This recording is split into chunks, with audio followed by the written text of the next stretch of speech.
We hold out hope, even if it's just a slim sliver of hope. The search for two teens missing on Utah Lake is expanding tonight. Huge area. Why it's been difficult to narrow the search area. How should the state of Utah begin to recover from COVID-19? Focus on the economy, or you have to focus on people's health, and you can't do both. We reject that notion. We need cash. That's what businesses need, plain and simple. Tonight, Utah's Republican candidates for governor tackle that tough question. Temperatures drop again tonight, how low they go, and a chance for showers this weekend and another cool down moving in next week. I'll have the full breakdown in your forecast. Employees feeling endangered at work, businesses not following COVID-19 restrictions. And tonight, why the health department is not revealing those businesses caught ignoring guidelines. Live from Fox 13 Studios, this is Fox 13 News at 9. First on Fox 13, the search continues tonight for two teen girls who went tubing on Utah Lake yesterday. The two girls from Saratoga Springs and Eagle Mountain have been gone for more than 24 hours now. They are believed to have been in the Knolls area on the southeast side of the lake. Fox 13's Haley Higgins is live at the command post tonight. Haley, how big is the search area? Well, it has grown to 8 square miles. That's because nobody really saw where these girls entered the water, and that makes it hard to pinpoint where they might be.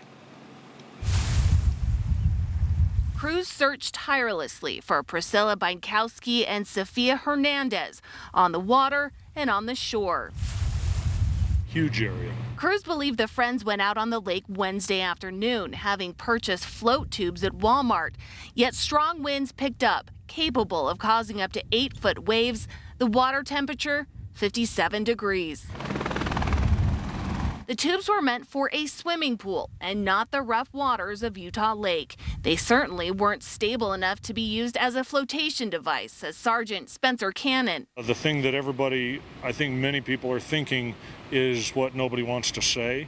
But, you know, when you've been involved in a lot of circumstances like this, it's hard to not at least think about those possibilities. Crews found the tubes, one in the water, another washed up in some reeds. A cell phone and keys were found on the shore, their car parked nearby. We hold out hope, even if it's just a slim sliver of hope. Now, state park boats will be out looking for the girls until about midnight or so. Tomorrow morning at 8 a.m., we expect the full search and rescue team to come back. Reporting live at Utah Lake tonight, Haley Higgins, Fox 13 News, Utah. Haley, thank you. Sadly, 3 more people have died of COVID-19 in Utah. A Salt Lake County woman between 60 and 84 years old, a Salt Lake County man older than 85, and a Utah County man who lived in a long-term care facility. The total is now 61. 129 more people have tested positive for a total of more than 5,700. More than 134,000 Utahns have been tested, 4.2% tested positive. Tonight, Utah's Republican candidates for governor weighed in on what they think the state should do to bounce back from COVID-19. Fox 13's Lauren Steinbrecher is live at the Grand America Hotel to walk us through tonight's forum. Lauren. Yeah, Kelly and Bob. So obviously that's a huge topic right now, very timely. How does Utah recover from COVID-19 and get back to normal? Now, here at that forum tonight, each candidate had a different answer. In a socially distanced forum, each Republican candidate, hoping to continue on to the November election, stood in front of an empty room and virtual audience. The burning question of the night: the impact of COVID-19 has been deep and acute. What is your plan for recovery? What does each candidate think? Lieutenant Governor Spencer Cox answered first, drawing upon the fact that he is already involved in the state's handling of COVID-19, saying they brought together teams to focus on health and the economy. We believe that we can, by saving people's lives, by flattening the curve, we could open up sooner than anyone else in the state. Or in the country. Former Speaker of the House Greg Hughes had a different take, calling for a get back to work plan that starts with letting people return to their jobs today. We're going to have to get realistic about, you can't burn down this village to save the village. We're going to have smart precautions on how we distance ourselves. Thomas Wright, a business executive, said he'd cut budgets to meet revenue shortfalls and called for analyzing the unemployment compensation program. We need to enact a hiring freeze and a capital projects freeze. When you're a business owner and you go through tough times, you take care of the people you have. Former Utah Governor Jon Huntsman Jr. talked about what he called an opportunity for rebirth, suggesting steps like tax holidays and payroll incentives. We don't need lectures. We don't need more working groups. We don't need green, yellow, red indicators. We need cash. That's what businesses need, plain and simple. We need to take money out of the rainy day fund on an emergency basis. They also each went through their long-term plans, though the overarching topic often stayed centered on COVID-19, a crisis with after effects that will certainly challenge Utah's next governor. Now, we are less than 2 months away from the Republican primaries. The chosen candidate will go on to face off against Democratic nominee Chris Peterson this fall. Live in Salt Lake City, Lauren Steinbrecher, Fox 13 News, Utah. 3 children and 2 adults have tested positive for COVID-19 at the Family Resource Center homeless shelter in Midvale. We're told today there was a shelter-wide testing effort for anyone who was willing to take a COVID-19 test. Now, the county says their response will depend on the results of the testing. The 5 who tested positive have been taken to a county isolation facility. The center says this is a difficult time for those staying there. These are human beings, and the fear that we have, the concerns that we have as parents, the concerns that we have about our children who may be impacted. These are the same sorts of issues that we navigate with the families at the Family Resource Center. The center is not taking in new families right now and instead putting them up in motels. 2 more Salt Lake police officers have tested positive for coronavirus. The department is working to track down who came in contact with the officers. They and about 20 other employees have been quarantined and will work from home until they are medically cleared to return. Big announcement today. Little Sahara Recreation Area will reopen next week.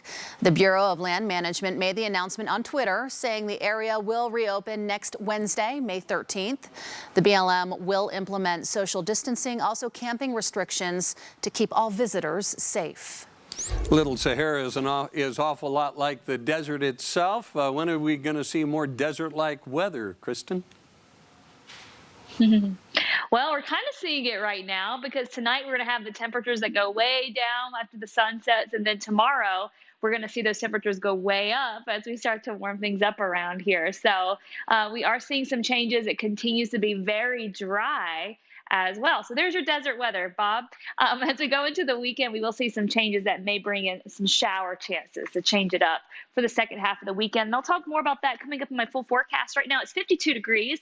Southwest winds coming in at 5 to 10. So those breezes are starting to calm down just a little bit. And we'll continue to see the lighter wind. The lighter wind will mean temperatures can drop even lower tonight.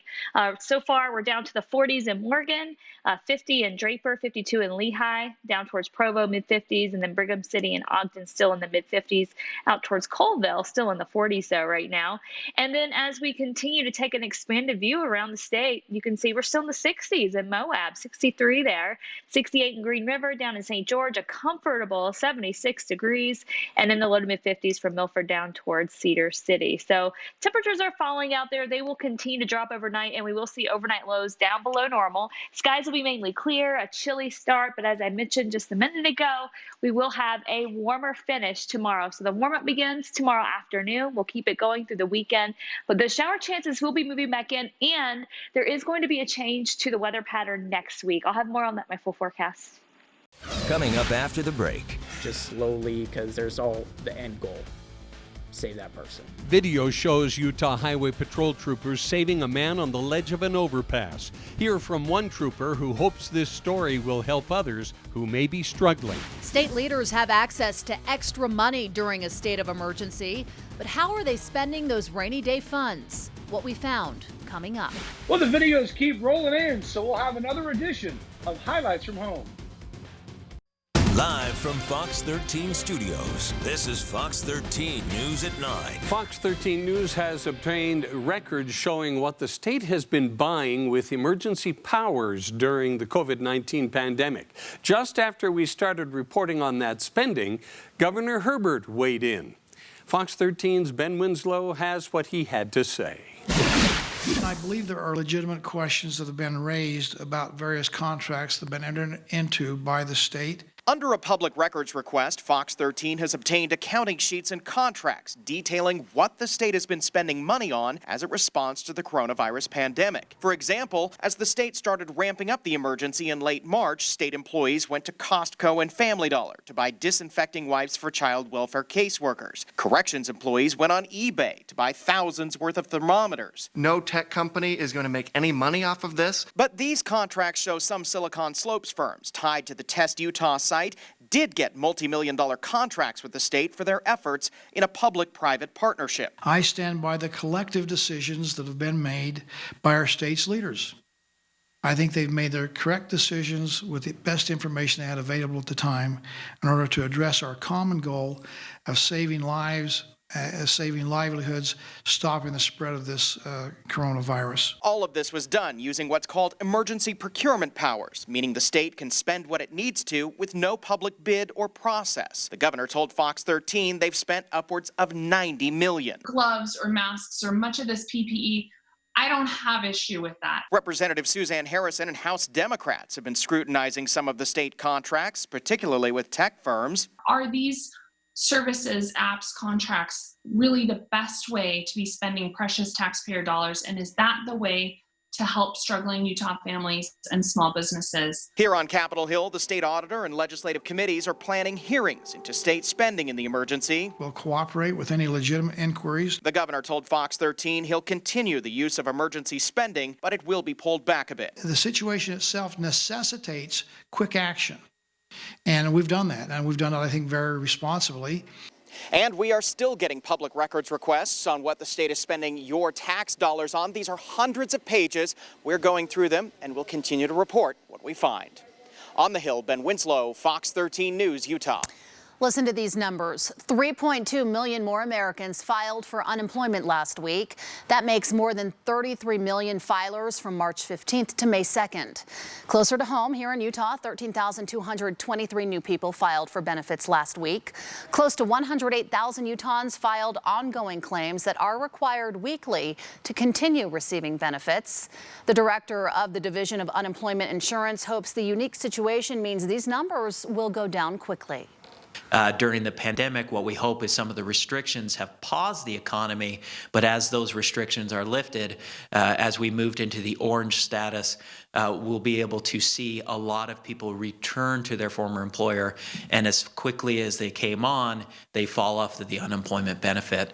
Tomorrow morning, the federal government will release monthly unemployment numbers for April. They are expected to be higher than any numbers since the Department of Labor started keeping track all the way back in 1967.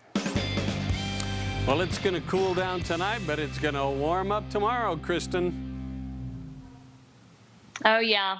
We're going to see those clear skies and that cool air that moved in from the cold front yesterday. That's going to help those temperatures get below normal tonight, and then we're going to have that big warm up that starts tomorrow, and then it just keeps on going into the weekend. But do get ready for a chilly night tonight, and we did start off on the chilly side this morning. Here's a look at the almanac for today. Our high today 62 and our low 41, and normal is 69 and 45, so we're definitely below normal there.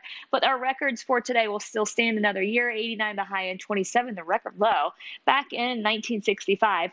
Sunset earlier at 8:31, and it rises tomorrow morning right around 6:18. Highs today all up and down the I-15 corridor in northern Utah in the low to mid 60s, and for Evanston topping out in the low 50s there.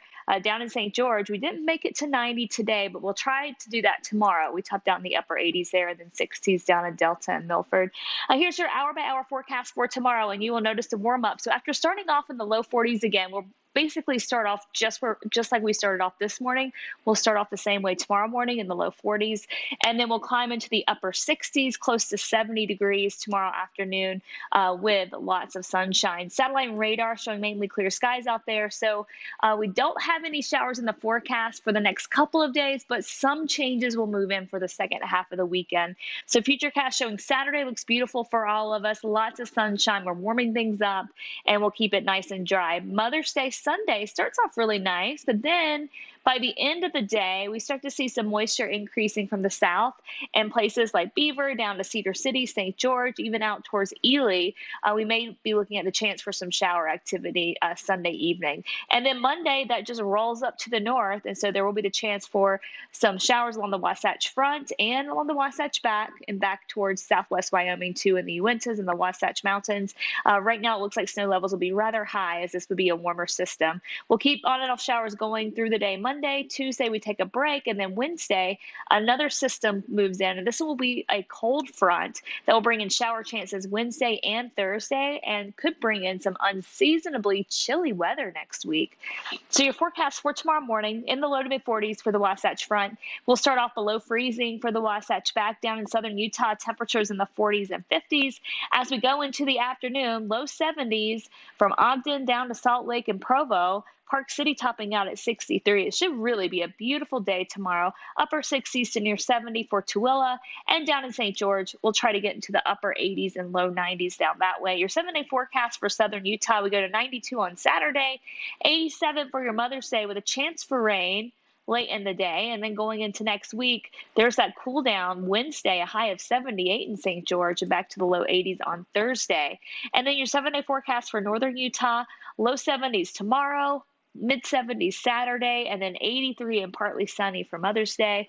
Going into next week, we start to cool things off a little bit. Tuesday, rain chances go up Wednesday, Thursday, with highs in the 60s and overnight lows down into the low 40s. We're really going to keep a close eye on the extended weather forecast for you, as that unseasonably cool weather, our air mass, starts to move in next week.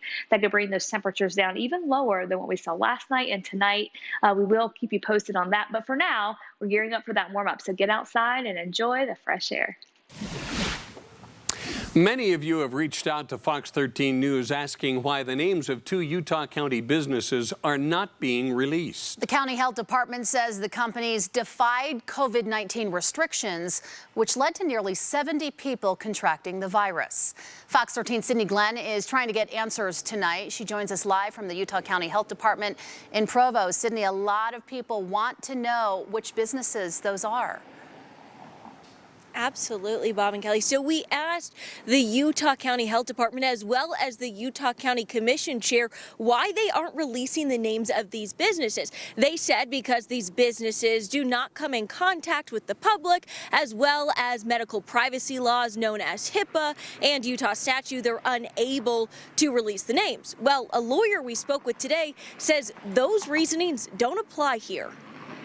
I think the county's position perhaps is driven more by emotion than legal reason.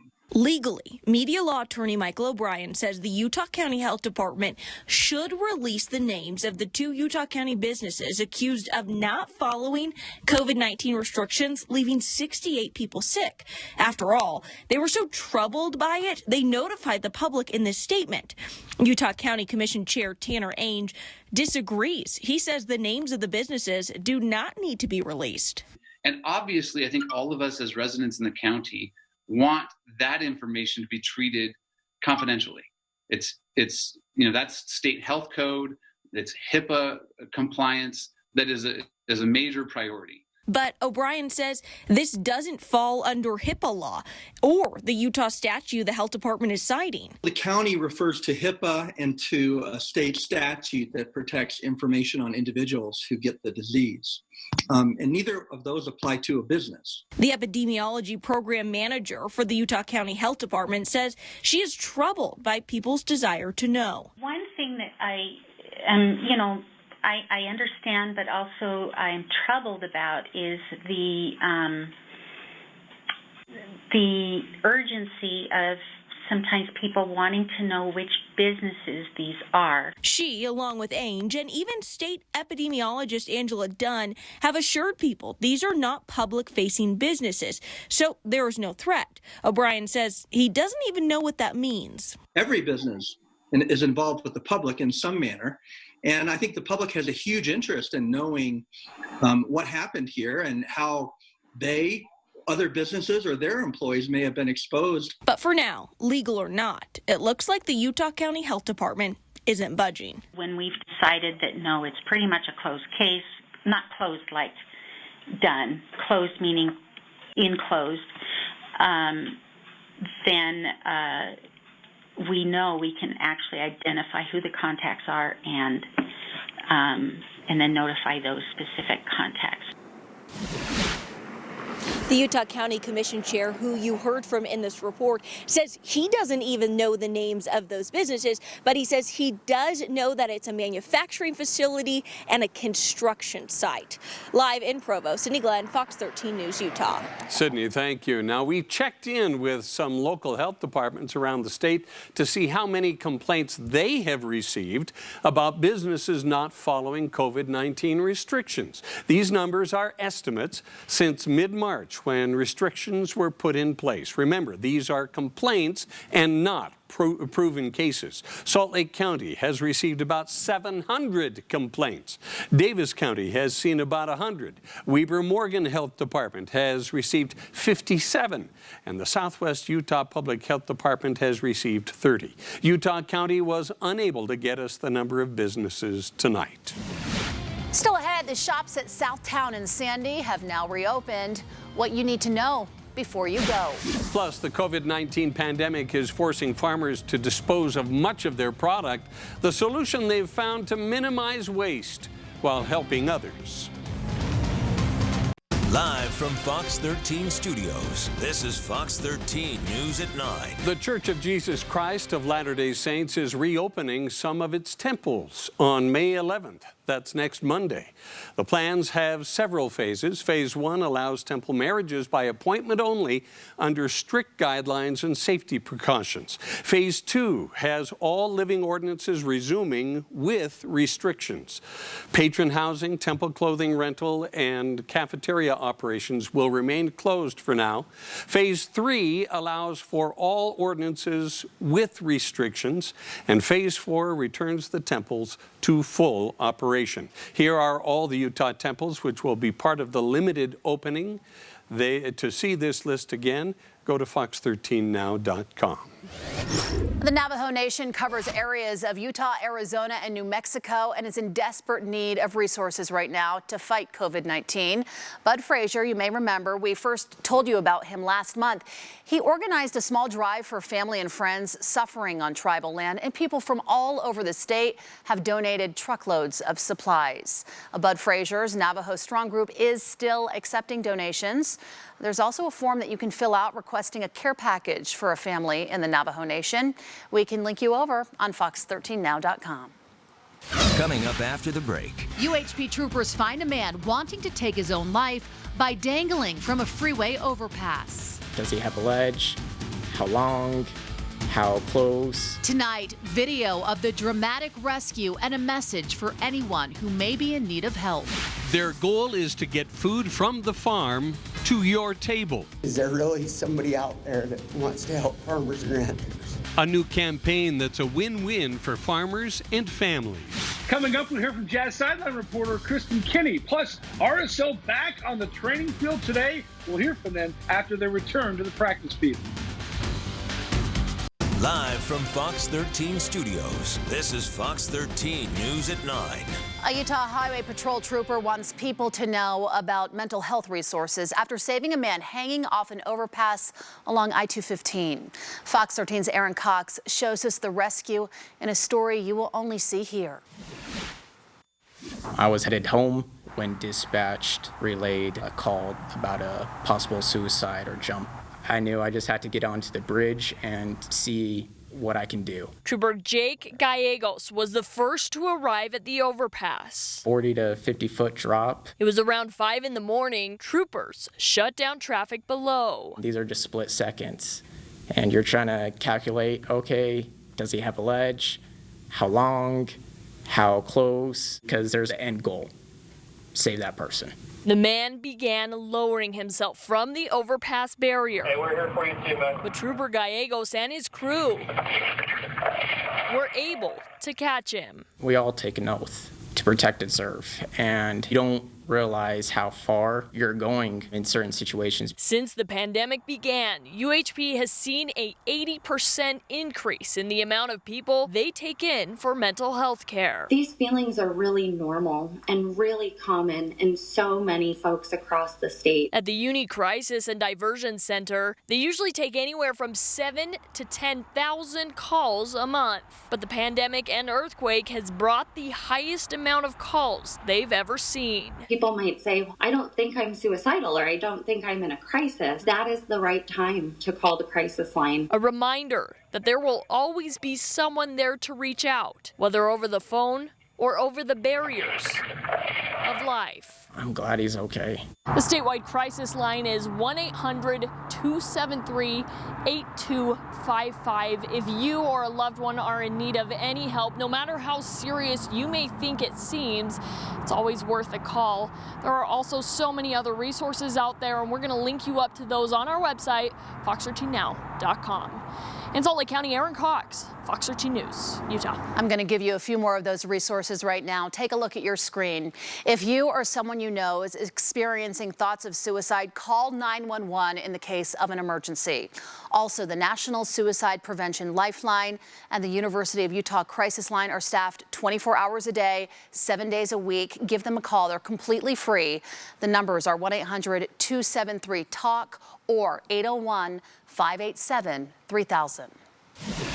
The Utah Attorney General says, is joining a nationwide fight to further crack down on illegal robocalls.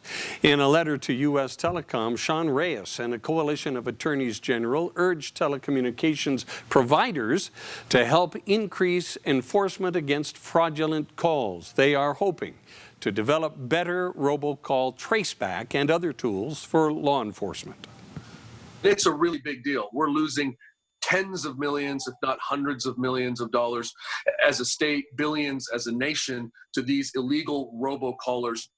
Reyes says they are focused on illegal robocalls who are preying on people, giving false information and stealing personal information and money. He says if you don't recognize the number, don't answer your phone. A new campaign was launched today, all to help sustain Utah farmers and ranchers while providing food and donations for families in need all around the state of Utah. Fox 13's Elle Thomas has more from Salt Lake City on Farmers Feeding Utah. Our farm was established by my great-grandfather in 1896. Here at Bennett Farms, we raise produce. Lush fields span far and wide. We enjoy what we do. Today's job? Potatoes. They go in.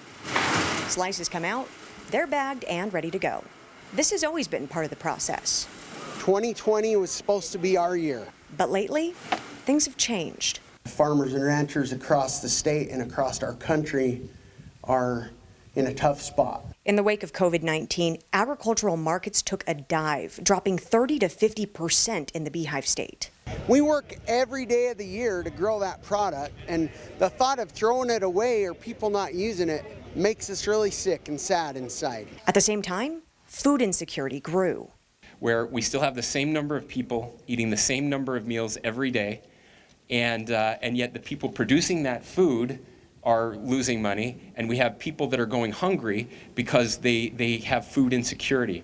Two big problems, and now one solution that's even bigger. I remember sitting in my truck there thinking, is this for real?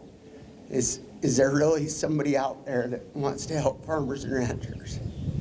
Farmers Feeding Utah.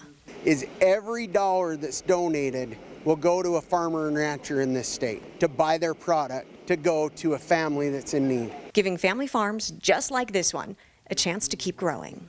$5, $10, $20 from a family is going to go a long ways to help other people. Every $5 provides a Utah-sourced meal for a family in need, but they say really any amount helps. If you want to donate, you can find a link on our website. In Salt Lake City, Elle Thomas, Fox 13 News, Utah.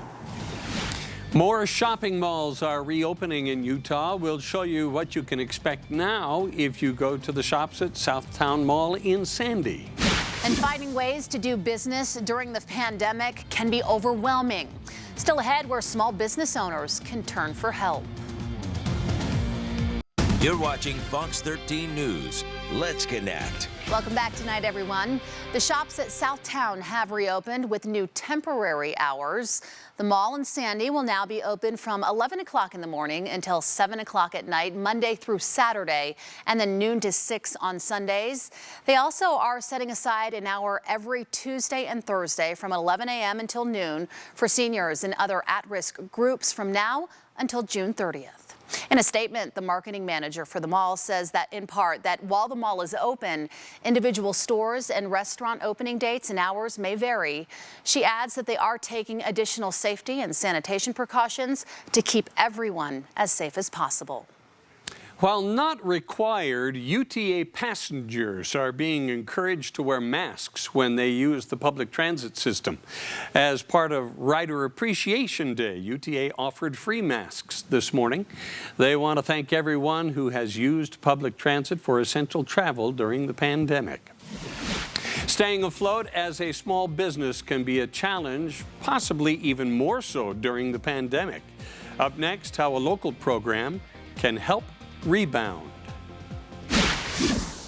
Coming up in sports, we'll hear from Jazz sideline reporter Kristen Kinney on what it was like when the season just suddenly came to an end. And we'll also check in with RSL. They had their first training facility in the practice of their training facility today. We'll hear from Albert Rusnak.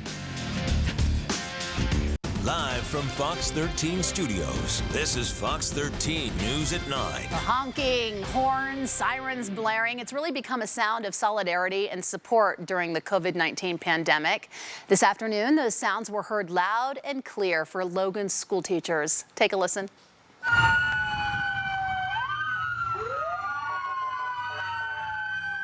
Yeah, quite the crowd there, holding handmade signs. Parents and their children lined up and down sidewalks in Logan.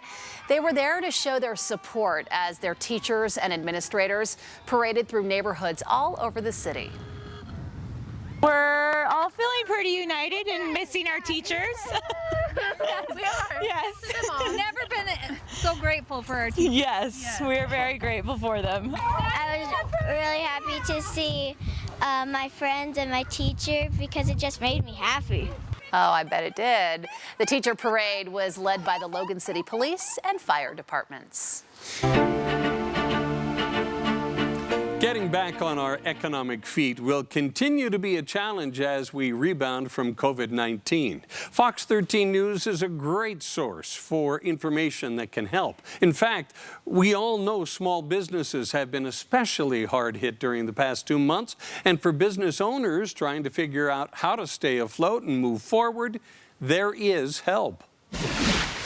We've been around since 1946. Doug Phillips is the vice president of Crawford Door Sales. As a technician and worked my way up to sales and management. Commercial and residential garage doors are still selling. When this first happened, we thought, oh my gosh, we're gonna have to lay some people off, but that hasn't happened. With the COVID, kind of really the same thing, but now you just got all these restrictions that are kind of holding you back a little bit. To help navigate the ever-changing business landscape, both before and after COVID-19, Phillips has used the Larry H. Miller Business Center at Salt Lake Community College. They're putting out all kinds of information right now. Experts at the center will meet one-on-one in 30-minute sessions with local business owners. Most companies have been shut down since March 15th, so they've had no revenue. Leading the effort is John Butler with a wealth of knowledge. He focuses on the 3 biggest challenges businesses are dealing with right now: securing money to keep the business alive, creating a plan for the new normal, and handling uncertainties. You've got to have a forecast. You've got to recognize that your revenues may be off. The advice a business owner will get for each of those key issues is customized. The PPP, the Payroll Protection Program, is that enough to keep businesses afloat until those customers come in the door? I don't think so. Those plans were set up for 8 weeks, and they expire on June 30th. And if you look at some of the stores that are able to open up right now, they're opening up at 20 to 50% capacity right now, and it's uncertain if that's going to go up. Butler says retail and tourism are some of the hardest hit industries. And we got the PPP, but like I said, so far business has been good. And even if a business like Crawford Door Sales is weathering the storm pretty well, there are long-term goals that need attention. There was some really good information about, how to buy a business in a down market, which, we may or may not be looking to do. In the last 2 or 3 weeks, we've been handling all questions about obtaining the federal loan, the PPP and the EIDL loan. Now people are wanting to create their forecast and looking ahead. And then there's just other issues that are coming up now that people have never had to deal with, tax implications, unemployment, having to cut expenses, new regulations with the health department, those types of things. Now, if you are a business owner seeking advice, you can schedule a free one-on-one 30-minute meeting with a business advisor online at utahsbdc.org. We also have more information about this program at fox13now.com. Now, to see more information about small business help, along with unemployment and job searches, go to fox13now.com, click on the Rebound Utah tab at the top of the page. We started the day off chilly in northern Utah, and maybe depending where you were, you noticed the winds. They just did not want to give up in areas today, Kristen, keeping us a little cool. No. Yeah, the wind definitely added to the chill today, and the temperatures, of course, were already running quite a bit below average thanks to a cold front that came through yesterday, and the winds did not want to lay down. They are going to calm down tonight. We will have less wind around tomorrow, and we are going to see a bump in the temperatures tomorrow after we get through a chilly start. Right now it's 52 degrees. Skies are mainly clear, and so temperatures will continue to drop with this chilly air mass in place. Overnight tonight, looking at lows in the low 40s under mostly clear skies, and then we'll gear up for the sunshine to warm us up very quickly tomorrow. Here's your hour by hour for the Wasatch Front, and we stay in the 40s through about 8 a.m. tomorrow, and then we quickly climb through the 50s into the 60s before the lunch hour, and then we go up into the upper 60s, and we stay that way with highs right around the low 70s tomorrow. Now, as far as shower chances go, we are still very dry around here, so even though we haven't had any fire weather warnings or fire weather watches, it's something that we do have to keep in mind because of just how dry it's been, how dry the air is, and also with the warmer temperatures moving in, and anytime you have a breeze, things could quickly spread. And right now, we just don't have the rain chances moving in until early next week. Our upper level weather pattern is going to be changing next week, though, and that could allow for us to cool down a little bit and maybe get some moisture in here to let some showers go. For now, we have a ridge building back in again, which means more warm weather. And so Friday, tomorrow, we start to warm things up during the afternoon. We start to warm things up Saturday, and Sunday stays quite warm as well. In fact, for Mother's Day, for the Wasatch Front, we're talking highs in the low 80s. Meanwhile, down in the southwest part of the state, we might actually see a chance for showers by the end of Sunday, but it would still be very mild. As we go into next week, notice this cool off coming in from the north and west. You can see the blues and the greens moving in. So we have a cold front that approaches Tuesday, and it will bring in the chance for some showers by Wednesday that could linger into Thursday. And so the chilly air mass comes in and it lingers through Thursday and then potentially even into Friday before we start to warm things back up again going into next week. So a cool down is on the way for next week. It also allows that storm track to drop a little bit farther south to get those shower chances going. So we'll see a slight chance of rain in the southwest corner for Sunday, a chance for some showers in northern Utah on Monday, and then the cold front comes in late Tuesday into Wednesday and Thursday, and you can see those rain chances sticking around Wednesday, Thursday for northern Utah, along with the cooler temperatures. Tomorrow morning, we start in the low 40s for the Wasatch Front, 20s for the Wasatch Back. We do warm to the low to mid 60s, though, for Park City and Evanston after that below freezing start, and then low 70s for Ogden, Salt Lake, and Provo. Delta, Milford, 74 to 77, Ely at 77, Cedar City in the upper 70s, and southern Utah anywhere for the St. George area, upper 80s to low 90s. 87 with a chance for rain on Sunday. We can see highs in the 70s by Wednesday, though, with a little cool down south. Northern Utah, we just keep those temperatures going up 70s for the next couple of days. And as I mentioned, Mother's Day, we're up to the low to mid 80s. And then next week, the cooler temperatures move in. We'll see lows down into the 40s, potentially for a few nights in a row. And we'll have highs in the 60s. And again, rain chances going up. So we'll keep things dry through the weekend, which is good. And then we need the rain chances moving in. And that looks like it'll be a good possibility going into next week. All right, Kristen, thank you. While the professional sports thaw continues tonight, Jeffrey, Salt Lake is warming up. Yeah, RSL players were allowed to return to the team's practice facility in Harriman for the first time today since the season was shut down due to the coronavirus pandemic. Players arrived at different times, and they were all wearing masks. They had their temperature taken before they were allowed onto the field. There were 2 separate training sessions with the players spread out over 3 fields on their own section. In some ways, it felt like, if you're in prison and you get to train finally. I mean, it was a weird setup, but it's what it's needed at the moment. I mean, if the ball went out from your designated area, you wouldn't be able to kick the ball back to the other teammate, but one of the staff members would have to get the ball with the gloves, clean it, and then give it back to the player. So there's a lot of stuff that we're gonna be getting used to probably for the next couple of weeks. But I think that's the only way to go at the moment. Utah Jazz expected back to their training facility soon for voluntary workouts, which hopefully is the first step to resuming the season. Jazz sideline reporter Kristen Kenny knew the Jazz had something special going when the season stopped. We were on a high. Like, the team was, we had come off that road trip. We had gained a lot of confidence. We were playing really well, and the guys were really connected. And just to be able to ride that, it would have been awesome to see where we would have taken it. It was an exciting year for the Jazz, and I hope the year's not done. The NFL released their 2020 season schedule today. The first game is on Thursday, September 10th. The Houston Texans at the Super Bowl champs, Kansas City Chiefs. Big matchup in Week 1 is Tom Brady and the Tampa Bay Buccaneers against Drew Brees and the New Orleans Saints. That game will be on Fox. The Las Vegas Raiders will play their first home game, Week 2, against the Saints.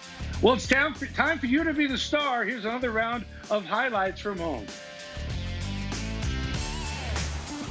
Here's some extreme backyard water tennis with the Coombs family in Santaquin.